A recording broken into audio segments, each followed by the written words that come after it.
누구나 사람들이 저를 이야기를 할 때 이성이 감정을 누르는 사람이라고 이야기를 하고는 합니다. 그런데 저는 어릴 적부터 음악을 좋아했고 지금도 좋아하고 있습니다. 감수성이 풍부해서 초등학생 때 어설프지만 시도 꽤 많이 썼던 걸로 기억합니다.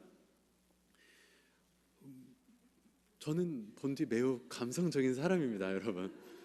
다들 이렇게 누군가는 저보고 AI라 그러더라고요. 로봇처럼 설교하고 로봇처럼 반응하고 또 무슨 일이 있을 때는 되게 좀 사무적이고 좀 차갑고 이런 느낌으로 생각을 하시는데 아닙니다. 예를 들면 저는 음악을 들으면서 눈을 감으면 그 음악이 표현해내는 세상이 있거든요. 그 음악이 표현해내는 세상 속에서 상상하면서 쉼을 누리는 걸 좋아합니다.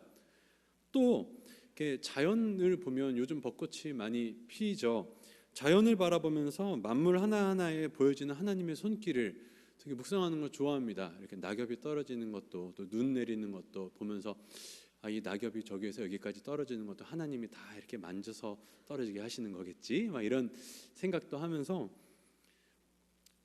저는 굉장히 감성적인 사람이라는 거죠. 생각보다. 제가 왜 이런 이야기를 하느냐면요. 저도 사랑의 감정을 안다는 거죠. 네, 이렇게 되게 좀 크게 웃으시는 분들이 있으신데요. 여러분, 저도 사랑이 뭔지 압니다. 사랑의 감정이 뭔지 알고 사랑하는 사람에 대한 설레는 마음 당연히 압니다. 그 두근거림, 그 떨림, 잠 못 이루는 밤을 저도 알죠. 네, 이런 반응까지는 제가 생각을 못했는데 상대방이 무심코 던진 그 한마디에 밤새 묵상하며 그 한마디는 무슨 의미일까 되뇌이기도 하고 또 상대방의 메시지, 편지 같은 것 이렇게 있으면 몇 번이고 읽어보면서 이 이모티콘의 의미는 뭐지? 얼마 전까지는 크크크크 뭔가 딱딱하고 그런 느낌이었는데 흐흐 뭔가 부드러운 동그라미로 바뀌었어 뭐 이런 느낌 이런 것들 하면서 이건 뭔가 분명히 있는 거야 뭐 이런 하나님의 말씀을 더 묵상해야 되는데 이런 것들 이렇게 묵상하기도 하고 뭐 그런 기억이 당연히 있죠. 저도 있었습니다. 저도 그런데 여러분들은 당연히 그런 누군가와 사랑을 했었던 기억이 있을 겁니다. 그 사랑이 지금 이루어져서 여러분 곁에 있는 사람일 수도 있고 아니면 그 사람이 나만의 은밀한 추억 속에 있는 그 분일 수도 있죠. 누군가를 마음 아프도록 사랑해 보셨습니까? 그 사랑하는 이로 인하여 상사병에 걸린 듯이 애절했던 그때가 있었습니까? 아침 드라마부터 주말 드라마까지 특별히 이 사랑에 대한 이야기는 계속되는 걸 보면 특별히 이 사랑의 이야기를 보는 것은 참 재밌는 것 같습니다. 오늘 우리 말씀 속에서 한 남녀의 사랑 이야기의 일부분을 보려고 합니다. 말씀을 나누는 가운데에 성령께서 여러분의 영적인 감수성을 만져주셔서 그냥 머리로 듣고 끝나는 것이 아니라 그 감정이 또 영적으로 느껴지며 그렇게 또 교감하는 시간이 되었으면 좋겠습니다. 주님의 이름으로 그렇게 되시기를 축원합니다. 우리가 보는 이 아가서는 좀 논란이 있는 부분입니다. 왜냐하면 내용이 굉장히 외설적인 어쩌면 19금에 가까운 내용도 있진 않은가 이런 부분이기 때문이죠. 여러 가지 논란이 있습니다. 주고받는 화자가 확실하지 않으니 인물이 3명이냐 2명이냐 뭐 삼각관계냐 둘의 이야기냐 이런 것도 있고요. 또 너무 외설적이다 보니까 이게 성경일 수 없다. 그래서 어떤 그 알레고리적인 쉽게 생각하면 이솝우화 이야기처럼 이렇게 빗대어 이야기하는 것. 그래서 우리가 흔히 아는 뭐 교회와 또 그리스도의 어떤 사랑하는 관계 이게 전통적인 알레고리적인 해석이고요. 요즘 학계의 어떤 흐름은 아니다 그냥 문자 그대로 남자와 여자의 사랑 이야기다. 말 그대로 육체적인 사랑의 고귀함을 이야기하는 거다. 이렇게 요즘 학계에서도 이야기를 하지만 뭐 다양한 측면에서 접근하는 것은 더 풍부한 하나님의 말씀을 경험할 수 있는 것이기 때문에 뭐 저는 다 괜찮습니다. 그러나 저의 성향도 그렇고 그리고 오늘 여러분에게 더 은혜가 될 수 있는 접근이 무엇일까 이렇게 고민하고 보는 가운데에 특별히 우리가 지금까지 보았던 전통적인 견해 주인공 솔로몬이라고 하는 어떤 주인공 남자와 술람미 여인, 이 두 남녀의 사랑 이야기, 그리고 그것은 곧 그리스도와 교회, 신랑 되신 그리스도와 신부된 교회의 이야기, 이 알레고리적인 해석에서 우리는 이 아가서를 접근해 보려고 합니다. 그리고 오늘 우리가 본문을 보기 전에 이 본문을 이해하기 위해서는 우리가 3장 1절에서 4절을 한번 봐야 할 필요가 있습니다. 왜냐하면 그 3장 1절에서 4절의 이야기가 오늘의 이야기와 겹쳐 볼 때에 뭔가 좀 이야기할 수 있는 것이 있기 때문이죠. 우리가 3장 1절에서 4절 길지 않은 구절이기 때문에 바로 뒷장을 넘겨서 한번 읽어보겠습니다. 우리 3장 1절부터 4절까지만 한 목소리로 한번 읽어보겠습니다. 시작.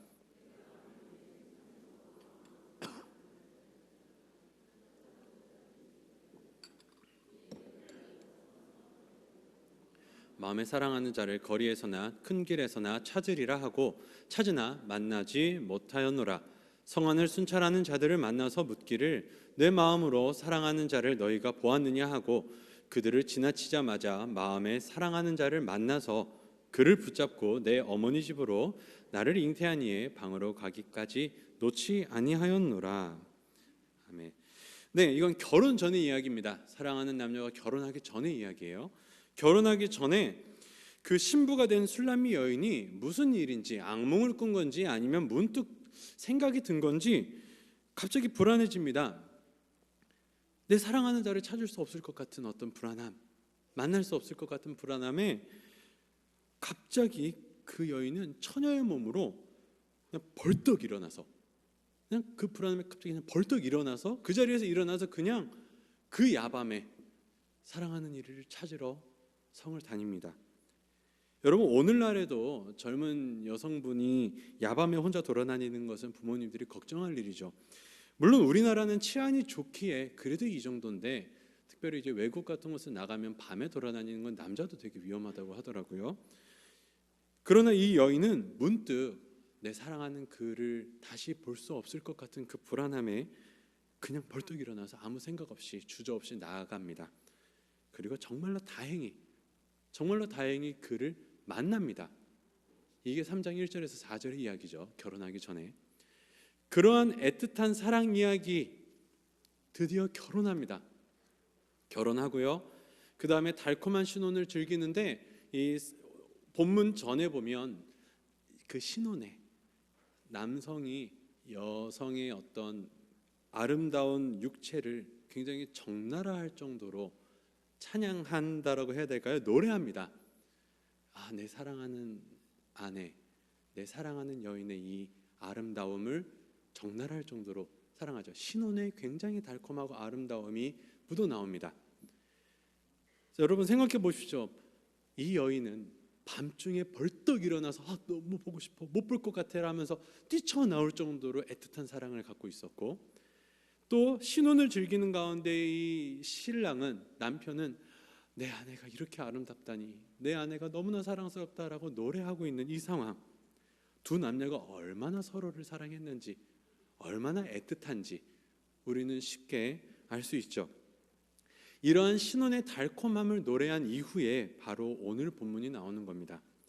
둘은 부부가 되었고요, 또 신혼의 달콤함을 지나갔습니다. 신랑은 아마도 일을 하러 나갔다 왔는지 또는 무엇을 하러 나갔다 왔는지 모르겠지만 외출을 하고 돌아오는 것으로 보입니다. 시간은 밤이슬이 내린 깊은 밤, 아직 많은 이들이 곤히 잠을 자고 있을 시간. 그래서 성경은 이야기를 하죠. 내가 잘지라도 마음은 깨었는데, 여인의 고백입니다. 신부는 몸은 자고 있었으나 신혼의 달콤함으로 인하여 신랑을 그리는 애틋함으로 언제 신랑이 올지 이렇게 궁금해하며 마음은 깨어 있었다고 이야기를 합니다. 그러나 마음은 깨어 있었지만 잠은 막을 수가 없죠. 신랑을 기다리던 신부는 어느 순간 잠이 들었고, 똑똑 여보, 나의 누이, 나의 사랑, 나의 비둘기, 나의 완전한 자요, 나 왔어요. 문 좀 열어주세요. 내 머리에 이슬이, 내 머리털에 밤이슬이 가득하네요. 문 좀 열어주세요. 굉장히 달달하죠. 굉장히 달달한 목소리. 저도 나중에 이렇게 해볼까 한번. 여러분도 한번 오늘 집에 돌아가셔서 한번 얘기해 보세요. 이렇게 집에 계시는 분들한테 여보 금요기도에 갔다 왔어요. 나의 비둘기, 나의 완전한 자. 이렇게.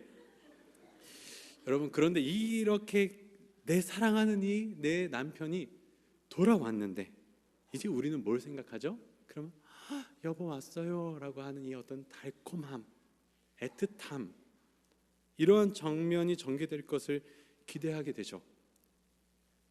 방금 제가 잘 따라하지는 못했지만 얼마나 꿀이 흐르는 목소리로 달콤하게 여보 여보 나왔어요 이렇게 하겠어요. 그런데 우리의 기대와는 다르게 이 달달한 신혼의 모습이 전개되지가 않습니다. 신부의 모습을 보여주는데 나 옷 다 벗었는데 나갔다 오면 나 발 더러워지는데 발도 다 씻었는데 어떡하지? 옷을 입고 가야 되나? 이거 어떻게 해야 되나? 왜 이렇게 늦게 와서 발이 또 더러워지면 망설이고 고민하고 귀찮아하는 모습이, 머뭇거리는 모습이 보입니다. 여러분 우리가 방금 읽었었던 3장에서는요 그냥 문득 두려움에 그냥 벌떡 일어나서 생각만으로도, 실제도 아닌데 생각만으로도 벌떡 일어나서 그냥 신랑을 찾아 나섰던 그녀가 이제는 다른 모습을 보입니다. 연애와 결혼은 이렇게 다른 걸까요? 변했습니다. 그녀의 변한 모습이 보입니다. 그녀의 모습은 자다 일어나서 망설이고 귀찮아하는 모습이 분명히 보이는데 여기서 아이러니한 부분이 하나가 있습니다. 이 신부가 신랑을 언급할 때에 항상 도디 나의 사랑하는 이, 나의 사랑 이렇게 고백을 하고 있죠. 2절에서도 내가 잘지라도 마음은 깨어있다라고 하면서 그 신랑을 향한, 남편을 향한 애틋한 마음을 고백합니다. 그런데 사랑하기는 사랑하는데, 그런데 새벽에 곤히 자고 있다가 들어오니까 막상 망설여지고 귀찮기도 하고 어떻게 하지, 일어나야 되나 말아야 되나 어떻게 해야 되나 고민하는 모습이 보이는 거죠. 자, 이렇게 망설이고 고민하는 가운데에 어쩌면 똑똑 얼만큼 두드렸는지, 얼만큼 속삭였는지 솔직히 모르겠습니다.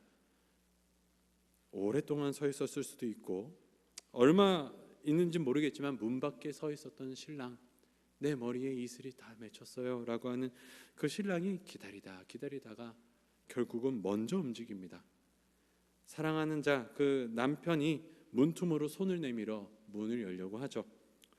신랑은 어떻게든 빨리 신부가 보고 싶고 빨리 그 신부가 있는 집 안으로 들어가고 싶은 거죠. 그 신랑이 문을 열려고 하는 그 모습을 보면서 신부는 그제야 정신을 차리고 황급히 일어나 문을 열러 간다고 합니다.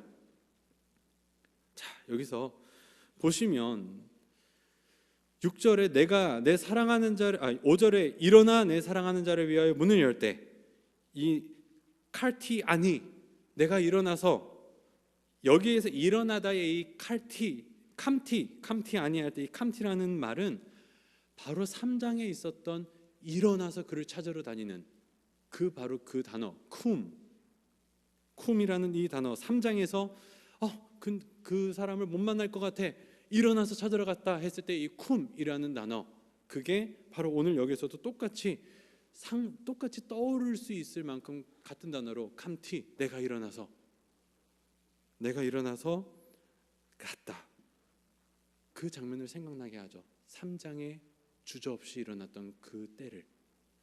여러분 3장에서는 고민 없이 바로 일어나서 사랑하는 이를 찾았던 이가 이제는 신랑이 직접 문을 열려고 해서야 그때야 황급하게 일어나서 내가 일어나 문을 열겠습니다라고 나가는 거죠. 그 말은 그때까지도 아직 자리에서 일어나지 않았다라는 말도 됩니다. 정말로 이 쿰이라는 단어를 통해서도 3장의 모습과 지금 많이 달라진 신부의 모습을 한 번 더 확인할 수 있죠. 황급히 일어나서 이제 문을 열러 갑니다. 민기적 거리던 신부가 이제 신랑이 문을 열려고 하니까 이제서야 황급히 일어났고 급하게 정신없이 문을 여는데, 아니 손에서 그 모략의 즙이 막 떨어진다라고 이야기를 합니다. 이게 무슨 말이냐면 여러분 신랑이 문틈으로 손을 내밀어 문을 열려고 했다고 하지 않습니까? 그러니까 그때의 몰약이 묻어 있게 된 거죠. 즉 신랑은 신부를 만나기 위해서 이미 만반의 준비를 다 했었던 겁니다. 신랑은 신부를 보기 위하여 다 준비해 놓고 그의 사랑을 위하여 다 대비해 놨는데, 반면에 신부는 신랑을 맞이할 준비는커녕 문 앞에 있는데도, 열어달라고 하는데도 미적미적 하고 있었던 거죠. 신부는 그제서야 정신이 확 들었습니다. 나는 어느 순간 변해서 늦게 돌아오는 신랑을 맞이할 준비도 하지 않았고, 문 열어달라고 했는데도 귀찮음이 먼저 나를 찾아왔는데, 나의 사랑하는 이는 오늘도 변함없이 나를 사랑하여 그 귀한 모략을 준비했구나. 나는 변했지만 그는 변함이 없이 나를 사랑하는구나. 그제서야 그 변함없는 남편의 사랑에 가슴이 뜨거워져서 그 신부는 늦게나마 문을 열었지만, 그런데 이게 무슨 일일까요? 문 앞에서 나를 부르던 신랑이, 내 사랑하는 이가 보이지 않습니다. 방금까지 나를 부르던 이가 보이지 않습니다. 분명히 나를 불러서 이 문 앞에 서 있었고 문을 두드렸고 이 문을 열려고 했던 그 사랑하는 이가 이제는 더 이상 보이지 않습니다.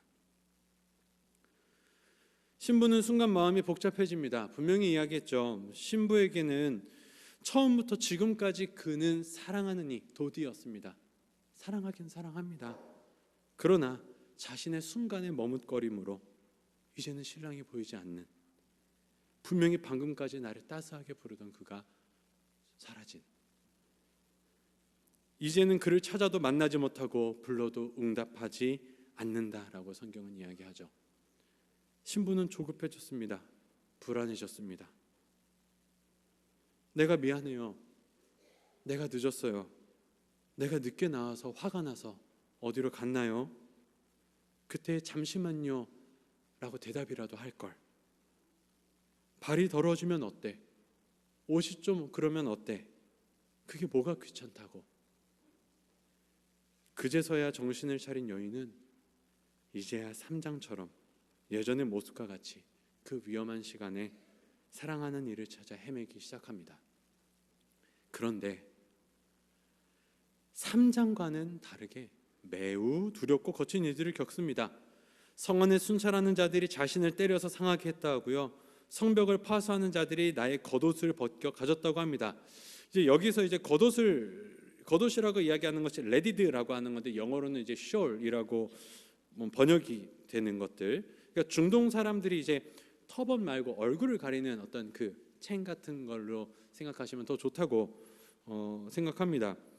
그 신부의 몰골이, 여러분 왜 그 성벽에 있는 사람들이 이것을 벗고 가져갔다고 했을까요? 그래서 좀 알아보니까 한 주석에 따르면 그 신부의 몰골이 어떤 그 당시에 매춘부의 모습과 창녀의 모습과 다르지 않았기 때문이다라고 이야기를 하죠. 왜냐하면 그 이제 사사기 3장 19절 23절을 근거로 이제 매춘부의 베일을 벗기는데, 왜냐하면 그 중기 아수르 시대의 법률에 가정주부, 과부, 그 외의 자유 여성들만 공개적인 자리에서 이것을 쓸 수 있다고, 레디드를 쓸 수 있다라고 이야기를 합니다.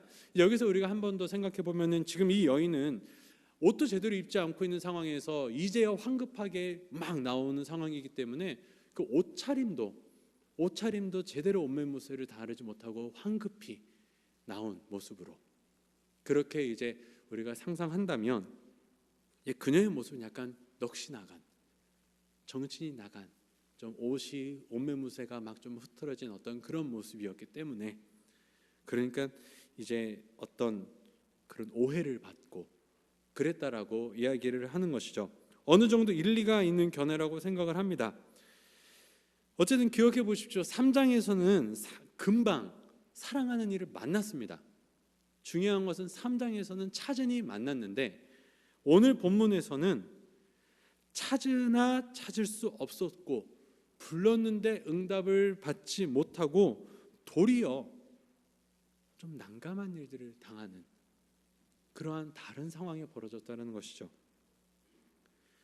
여러분, 많은 그리스도인들이 예전에는 찾으면 만날 수 있었고 부르면 응답받을 수 있었는데 지금은 아무리 찾아도 그분을 만날 수 없고 아무리 불러도 응답을 받을 수 없게 됐을 때, 그때에 이렇게 본문에 사랑하는 이를 만나기 위하여 정신없이 찾아 헤매는 그러한 여인의 모습과 참 비슷하지 않나, 그런 생각이 들었습니다. 특별히 우리는 오늘 금요기도회라는 이름으로 모였습니다. 말 그대로 기도회, 기도하러 나온 것이죠. 즉 기도할 때에 우리는 하나님을 부르고 내 주님을 부르고, 하나님은 나의 기도에, 나의 부름에, 나의 외침에 응답하기를 바라는 마음으로 우리는 이 자리에 나와 있습니다. 내 하나님, 나의 주님, 내가 주를 찾을 때에 만나 주시기를, 내가 주를 보고자 할 때에 주를 볼 수 있기를, 내가 주를 부를 때에 응답해 주시기를 원합니다. 여러분, 그 마음으로, 그런 마음으로 우리 이 자리에 나오지 않았습니까? 그런데 여러분, 왜 기도의 자리가 계속 낯설어지죠? 왜 기도의 자리가 계속 힘들어지죠? 오늘 이 술람의 여인과 같이 내 사랑하는 이, 내 사랑하는 주, 내 사랑하는 하나님을 부르짖고 찾으나 못 만나고, 그 하나님을 불러도 응답이 없으니, 이 여인과 같이 주님을 찾고 또 찾으나 찾을 수 없고, 이제는 그렇게 주를 찾고 헤매는 모습이 다른 사람들이 볼 때에는 오해할 만큼, 수치와 조롱을 줄 만큼 불쌍해 보이는, 가련해 보이는, 내가 주를 찾으려고 헤매이나 만나는 것은 주가 아니요 나를 괴롭게 하는 이들 뿐입니다. 주를 찾으려고 이 늦은 밤에 그렇게 찾아다니나 사람들이 나를 조롱하네요. 나의 남편, 나의 보배, 내 사랑하는 이여, 대체 어디에 계십니까?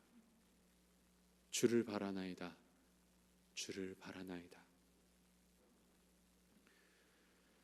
자, 이 엇갈린 듯한 사랑의 이야기의 결론은 어떨까요? 여러분, 드라마보다 재밌지 않습니까? 엇갈린 사랑, 그리고 뒤늦게 일어나 찾아 헤매이며 외간 남자들의 위험한 조롱과 수치 속에서 그 여인은 결국 사랑하는 사람을 만났을까요? 해피엔딩으로 끝날까요? 아니면 새드엔딩으로 끝날까요? 여러분, 여인은 이야기합니다. 그래, 내 사랑하는 이를 다시 만날 수만 있다면, 그럴 수만 있다면 내가 온 성읍을 돌아다니면 수치와 모욕을 당해도 괜찮으니 예루살렘의 딸들아, 너희에게 내가 부탁한다. 그를 만나거든 내가 그를 사랑함으로 병이 낫다 전해다오. 상사병이 난 거죠. 보고 싶고, 만나고 싶고, 만지고 싶고, 듣고 싶고, 함께 있고 싶고, 그러고 싶은데 볼 수 없어서, 만날 수 없어서, 함께 할 수 없어서, 그래서 마음에 영혼의 상사병이 걸렸죠. 그래서 사람들한테 부탁합니다. 좀 찾아달라고. 그를 어디에서 만날 수 있는지, 그가 어디에 있는지 알면 좀 찾아달라고. 여러분, 그리고요, 이제 쭉 이야기가 진행되면서 이제 예루살렘의 딸들이 물어봅니다. 왜 그렇게 그가 좋은데? 그러니까 대답하죠. 그가 얼마나 사랑스러운지 몰라. 내가 그때는 아차했지만 그는 너무나 아름답고 너무나 나에게는 존귀한 자야. 그러니까 이제 그래, 6장 1절에 같이 찾아줄게 라고 이야기를 합니다. 그리고 나서요, 드디어 6장 2절에 그 사랑하는 이를 만납니다. 그렇게 찾고 찾다가 만나는데, 여러분, 그 여인이 문을 열어주지 않아서 자리를 떠난 그 남편은, 그 사랑하는 이는 뭘 하고 있었는지 아십니까? 6장 2절을 보면요, 그의 동산에서, 자기 동산에서 양떼를 먹이며 백합화를 꺾고 있었다고 합니다. 그 말이 뭐냐면, 내 사랑하는 신부에게 주기 위하여 백합화, 꽃을 꺾어서 그녀에게 줄 꽃을 만들고 있었던 거죠. 그리고 여전히 그곳에서 성실하게 자신의 양떼를 돌보며 자신의 일을 묵묵히 하고 있었습니다. 그 남편의 성실함과 변함없는 사랑에 그 여인은 소리칩니다. 나는 내 사랑하는 자에게 속하였고 내 사랑하는 자는 내게 속했으며. 사랑하는 성도 여러분, 본문을 보면 사랑하는 자 남편은 새벽밤 이슬을 맞고 문 밖에 서 있었습니다. 변함없는 사랑이 넘치는 목소리로 그 신부를 부르죠. 바로 주님이 우리를, 나를 사랑이 넘치는 목소리로 부르시듯이 말입니다. 그러나 이제는 어느덧 신앙생활에 익숙해지다 보니까 삶이 바빠서 또는 내가 걱정하고 고민하는 것들이 많아서 내 생각들이 먼저 앞서서 나를 먼저 돌아보아서 나를 부르시는 주님의 음성이 귀찮게 여겨지고 또 멀리 느껴져서 그렇게 하고 있었는지는 아는지, 그러다 보니 뒤늦게야 내 마음의 문 밖에 서 있는 그를 찾으려 했으나 이제는 그가 보이지 않아서, 느껴지지 않아서, 우리 주님의 음성이 들리지 않아서 혹시 불안해하며 마음의 상사병에 걸려있지는 않습니까? 사랑하는 주님에 대한 갈망, 그를 사랑하긴 하나 만나지 못하고 그의 응답을 듣지 못하여 불안해서 헤매이고 다니는 상사병에 걸린 여인의 모습이 바로 혹시 지금 나의 모습, 지금 우리의 모습이 아닌지 한번 생각해 보면 좋겠습니다. 저는 솔직히 그렇습니다. 내가 원하는 대로 기도가 다 안 들어도 좋습니다. 하나님, 저는 이렇게 하고 싶기는 한데요, 이 기도 제목이 안 들어도 좋습니다. 정말입니다. 그냥 하나님, 이렇게 가는 게 맞다면 그냥 맞다고 해주세요. 하나님, 나는 이걸 원하지만 나를 이곳으로 이끌고 가신다면 하나님, 그거 주님이 하셨다라고 고개만 끄덕여 주세요. 또는 내가 했어라고 이야기만 해주세요. 아니면 정말로 아닌 것 같은 길일지라도 그 길에 걸어갈 때에 주님이 함께 가시는 것만 내가 확인할 수 있다면 저는 괜찮습니다. 알아. 그거 내가 했어. 내가 같이 가고 있어. 그것만 안다면 저는 다 괜찮은데, 그런데 아무리 뭔가 잘 풀려갈지라도 그곳에서 주님을 찾을 수가 없을 때, 그곳에서 주님이 느껴지지 않을 때 얼마나 불안하고 얼마나 초조한지, 뭔가 잘 되고 있는 것 같기는 한데 아무리 불러도 주님이 보이지 않을 때 참 불안합니다. 참 무섭기도 합니다. 아무리 가시밭길일지라도 주님이 함께 가신다면 그곳이 꽃길이 될 거고, 아무리 내 앞에 바다가 가로막혀 있을지라도 주님이 함께 하신다면 그곳에 바닷길을 내실 것이고, 주님만 함께 하신다면 절벽에서 발을 내딛어도 독수리가 날개쳐 올라가듯이 내가 하늘을 날 텐데 주님이 보이지 않으니, 아무리 내가 기도하고 응답해도 주님이 응답을 하시지 않으니 이 늦은 밤에 내가 어떠한 수치와 모욕을 당할지라도 주님을 찾고자 헤매이는 이 여인의 마음이 뭔지 우리는 다 알 수 있을 것 같습니다. 이사야 55장 6절, 너희는 여호와를 만날 때에 찾으라. 가까이 계실 때에 그를 부르라. 본문의 신부의 모습과 같이 내가 옷을 벗었으니 어찌 다시 입겠으며 내가 발을 씻었으니 어찌 다시 더럽히랴마는 하면서 여러분 주저하지 마십시오. 그것이 오늘일 수도 있습니다. 오늘 기도하실 때에 우리 주님께서 여러분의 영원한 문 앞에 서서 두드리며 나의 신부, 나의 사랑, 나의 비둘기, 나의 완전한 자야, 문을 열어다오. 너와 내가 함께 하고 싶구나. 내가 너와 함께를 원한다. 함께 있기를 원한다. 오늘 기도하실 때에 여러분, 내가 내 생각하면서 옷은, 내 신발은, 내가 해야 될 것은, 내 삶은 내가 어떻게 해야 되지? 하나님, 나는요 이게 아니라 한번 귀 기울여서 나의 영혼의 문을 두드리시는, 잠깐 나랑 같이 하자. 내가 들어갈게. 이런 주님의 음성에 민감하게 반응하면 좋겠습니다. 기도하시는 가운데 임하시는 성령님께 바로 기다렸다는 듯이 뛰쳐나가서 문을 열었으면 좋겠습니다. 혹 너무 늦어서 그때의 문을 열지 못하여 주님을 이제는 만나지 못하는 것처럼 보일지라도, 비록 엇갈린 사랑처럼 만나지 못하고 있는 것처럼 느껴질지라도, 여러분, 우리를 사랑하시는 이께서, 또 우리가 사랑하는 그 주님께서 우리를 위하여 지금 보이지 않는 그때에 여전히 그의 동산에서 양떼를 돌보시며 자신의 할 일을 묵묵히 하고 계시고 그의 일을 이루어 가시며, 우리를 다시 만날 그때를 위하여 백합화를 꺾어 내가 너를 만날 때 줄게, 그렇게 변함없는 환한 미소와 그 백합화를 손에 들고 여러분을 만날 준비를 하고 계실 겁니다. 여러분, 오늘 기도하시는 가운데에 특별히 그 사랑하시는 이를 만나고 그의 품에 안겨서 위로와 평안을 얻기를 주의 이름으로 축원합니다. 우리 함께 기도하고 찬양하겠습니다.